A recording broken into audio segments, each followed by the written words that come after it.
సూర్యాపేట జిల్లా చివెంల గురుకుల పాఠశాలలో నీటి ట్యాంకు కూలి మృతి చెందిన 5వ తరగతి విద్యార్థి ఆర్ ప్రణయ్ కుటుంబానికి 2 లక్షల నగదు 2 పడకల గదుల ఇల్లు అర్హతను బట్టి ఉద్యోగం ఇప్పిస్తానని విద్యుత్ శాఖ మంత్రి జగదీష్ రెడ్డి ప్రకటించారు. తీవ్రంగా గాయపడిన యశ్వంత్ అనే విద్యార్థిని మెరుగైన వైద్యం కోసం హైదరాబాద్ తరలించామని తెలిపారు.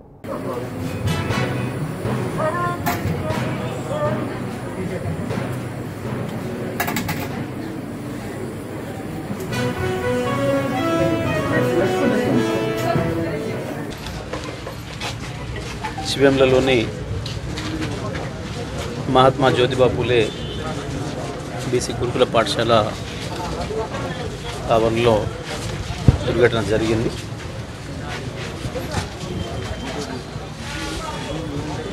పిల్లలు స్నానాలు చేయడానికి భూమి మీద ఏర్పాటు చేసిన నీటి సంప్ ఏదైతుందో దానికి సంబంధించిన ఒకవైపు గోడ కూలి ఆ సమయానికి స్నానం చేస్తున్న విద్యార్థులపైన పడడం జరిగింది. సాయంత్రం వాళ్ళ స్టడీ అవర్ అయిపోయిన తర్వాత వాళ్ళ స్నానానికి అనుమతించి కేర్ టేకర్ అక్కడే నిలబడి ఉన్న సందర్భంలో ఆకస్మికంగా ప్రమాదవశాత్తు ఆ గోడ కూలి మీద పడి 3 విద్యార్థులకి గాయాలు జరిగినాయి. దాంట్లో ఒక విద్యార్థికి అతి ప్రమాదంగా ఎక్కువ పెద్ద బరువున్న గోడ యొక్క శిథిలాల మీద పడడం వల్ల హాస్పిటల్కి తరలించుకుపోయి మరణించడం జరిగింది. పవన్ అనబడే విద్యార్థి 5వ తరగతి విద్యార్థి తను మోతే మండలం అప్పన్నపేటకు సంబంధించిన మోతే మండలం సూర్యాపేట జిల్లా మోతే మండలం అప్పన్నగూడెం సంబంధించిన విద్యార్థి పవన్ అనే విద్యార్థి దురదృష్టవశాత్తు మరణించడం జరిగింది. అదేవిధంగా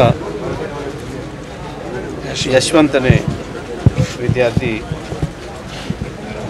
శ్రీనుబాబు, తన పేరు శ్రీనుబాబు, తను నల్గొండ జిల్లా శాలిగౌరవరం మండలం శాలిలింగోటం గ్రామానికి సంబంధించిన విద్యార్థి. తనకు మల్టిపుల్ ఇంజరీస్ జరిగినాయి, ఫ్రాక్చర్స్ జరిగినాయి. ఆ విద్యార్థికి ఇక్కడ సూర్యాపేట ఏరియా ఆసుపత్రిలో మన ప్రభుత్వ మెడికల్ కళాశాల ఆసుపత్రిలో ప్రాథమిక చికిత్స చేసి కొంత ఎక్కువగా రక్తం పోవడం వల్ల రక్తం ఎక్కించి స్టేబుల్ చేసి ఏదైతే వెంటిలేషన్ ఉన్న అంబులెన్స్ ఉందో వెంటిలేటర్ ఏర్పాటున్న అంబులెన్స్